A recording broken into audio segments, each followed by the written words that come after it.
Welcome to the podcast where relationships, confidence, and determination all converge into an amazing, heartfelt experience. This is Speaking from the Heart. Welcome back to episode number 5 of Speaking from the Heart. Today, we're going to talk about confidence, the ability to overcome the lack of confidence or even the overly confident. Not only just in the physical, but also the mental. And this covers the second value in which I started my business on in order to help individuals realize their true potential by unlocking their hidden voice.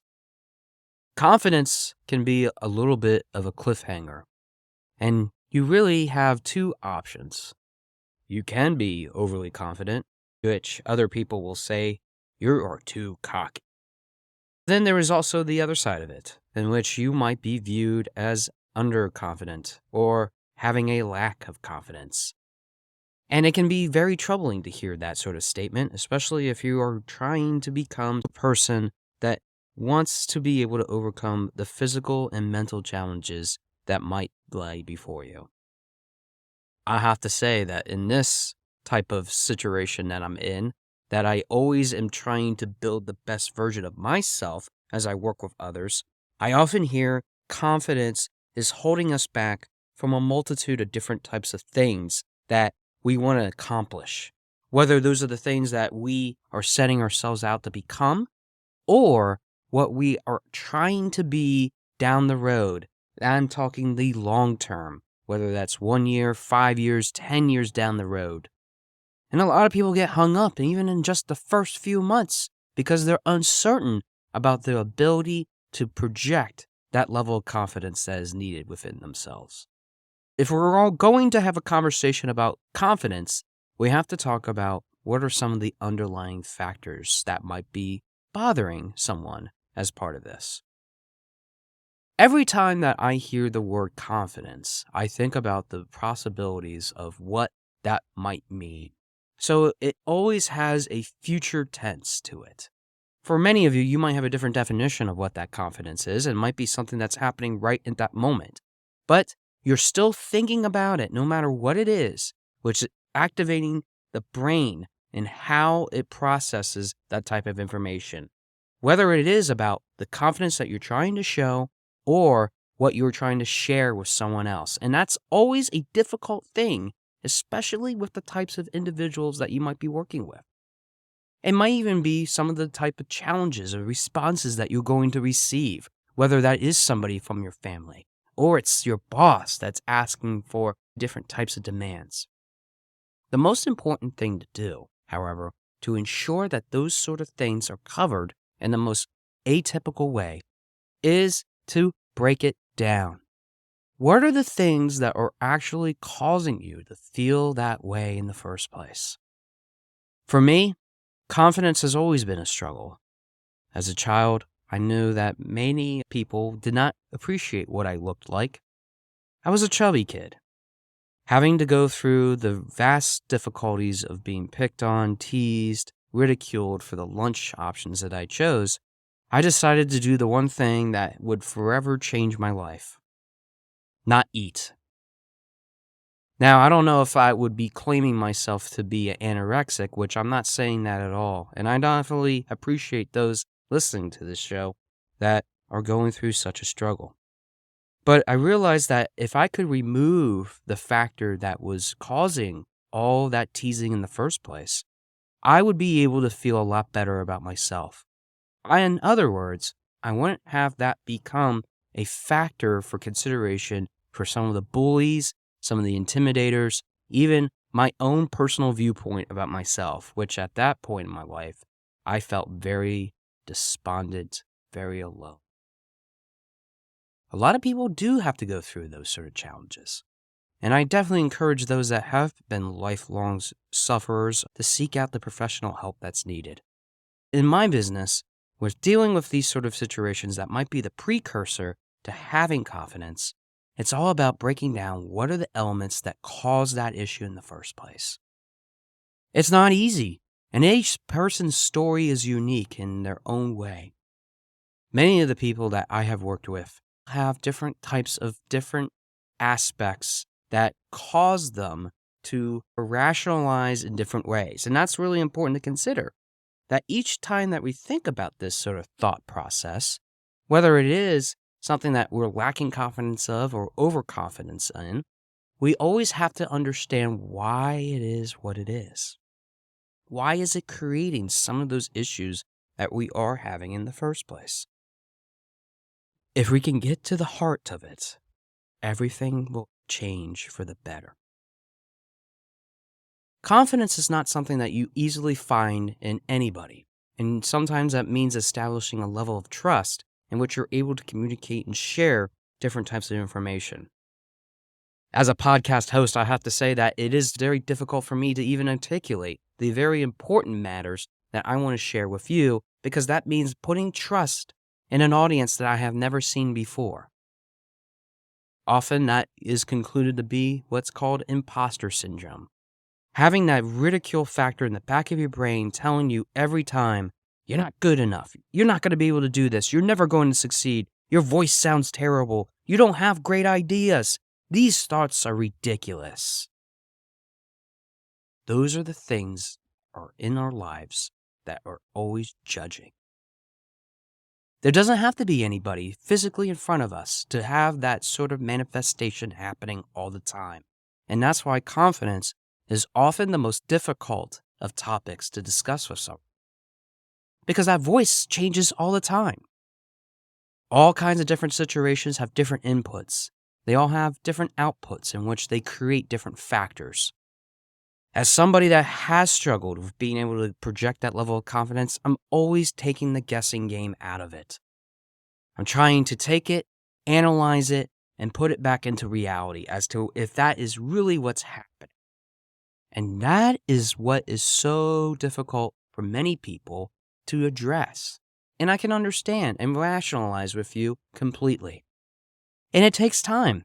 It's not something that happens overnight where you think magically as you get up one morning, I'm going to be extra confident today, walking out of the house, greeting my significant other and the kids, and being able to walk out the door, go about your day, interacting with the dozens, maybe even hundreds of people that you interact with on your travels, whether that's by car, by subway, whether that is by airplane for those lucky few.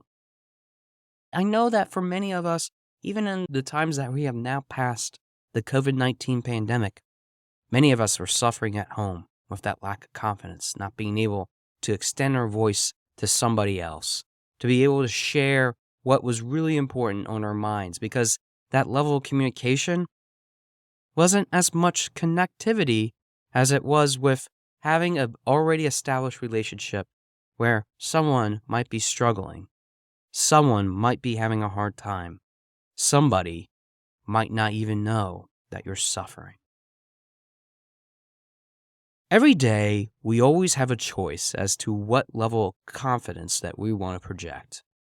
And I know that for many of us, we have to think about what the ramifications are if we act on some of those confidence levels that we need to portray. If we're able to take the confidence that we want to have and understand it in the framework of where we're interacting with, that can create so many different types of relationships, which in episode 3, I talked quite a lot about how we can build those personal connections and be able to provide opportunities through them if we're willing to open up where those relationships are foundationally stabilizing in. If you're able to have a good relationship with someone, the confidence comes along with it. Now, I know what you're asking me right now, my fellow listeners. Josh, that sounds great. I have great relationships with people already. The confidence is not a problem. What I struggle with is with the people that are in front of me, the people that don't know me, the people that have no idea what I've been through in my life. How can I ever project confidence to somebody that might be judging me, that might be causing me to make me feel like I'm insecure, maybe even judging me and being cocky with the level of confidence that I have? It's all about understanding and doing your homework. Having a social script in which you're able to rely on so that you can develop that sort of information for yourself and others is a great tool to be able to work with someone and build the foundational exercises in which you rehearse and provide clear-cut responses. Through the business, I do a lot of interview preparation and being able to provide individuals that can create value through all the different things that they are getting ready for when it comes to a panel of individuals judging them on their qualifications. And it's all about just being able to understand and fulfill what is involved with those practices. Now, those practices can be very tough. They also can create a lot of different things for us that might be troubling. It might be hardships. It might be something that we have to just get ready to feel comfortable about being uncomfortable with others. But isn't that what we're trying to do? Aren't we just providing confidence through the meticulous practice over and over and over again, creating that value within ourselves, knowing that we can build and overcome the challenges if we just have the knowledge and the skill sets? What would it look like if we were able to showcase the best versions of ourselves by pursuing the things that we really are passionate about, the aspirations, by overcoming some of the physical and mental challenges because we absolutely enjoy what we're doing? It's all about finding the passion.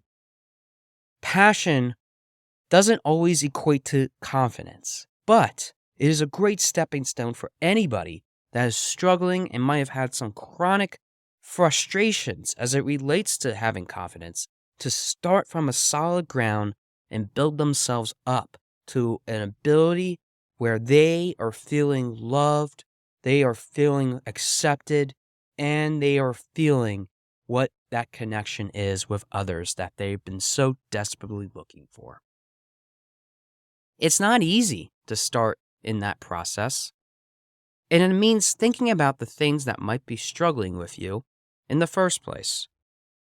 They might be struggling with how you are handling those sort of situations. And as long as you're willing to practice with someone that you trust, or you're able to practice for yourself with the acceptance of knowing that it's going to be awkward and uncomfortable a few times, that is making progress. Confidence does not have to be an overly complicated formula that many people make it to be. It takes repetition and makes perfection happen in many different forms and many different ways.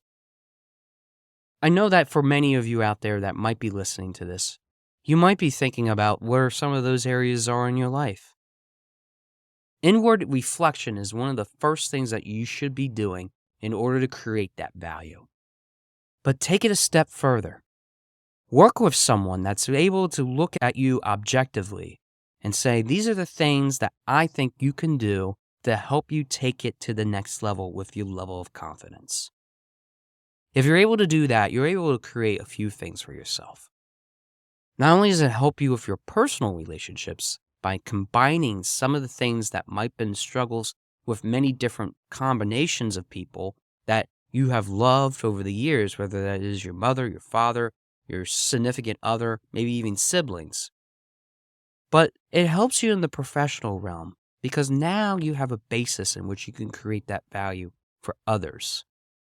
You can create that value in which you're sharing those unique experiences where you're able to train and cultivate the relationships that you desperately want to have in the workplace, and maybe even with that next customer or in that next sales lead that you have. If you're able to do that, you are going to be shown as a warrior of confidence. You're going to have a feeling of euphoria inside of you, knowing that no matter what, you will be accepted. But you also have to put the brakes on when you know that it might be a little too much, when people are starting to look at you and saying, is that really the person that I got to know? Authenticity and confidence is something that we will talk about in future episodes. But for now, I will share with you this hint. If you are able to be your authentic self by examining where are some of those barriers that you're putting up in front of you, not only are you going to be creating some value for not only yourself, but you're also going to be helping others to see the best version of yourself and the best version of the world that you want to live in. It's not just all about propaganda. It's not all just about the things that we're interacting with in this world. It's about the ways in which we are transforming ourselves on a daily basis. And if you can use confidence to take that next step forward, relationships can help you bring out the very best in you in that field. Nothing is impossible if you believe in the confidence that you have yet to unlock. Thanks for listening to episode 5 of Speaking from the Heart, and I look forward to hearing from your heart very soon. Thanks for listening. For more information about our podcast and future shows, search for Speaking from the Heart to subscribe and be notified wherever you listen to your podcasts. Visit us at www.yourspeakingvoice.biz for more information about potential services that can help you create the best version of yourself. See you next time.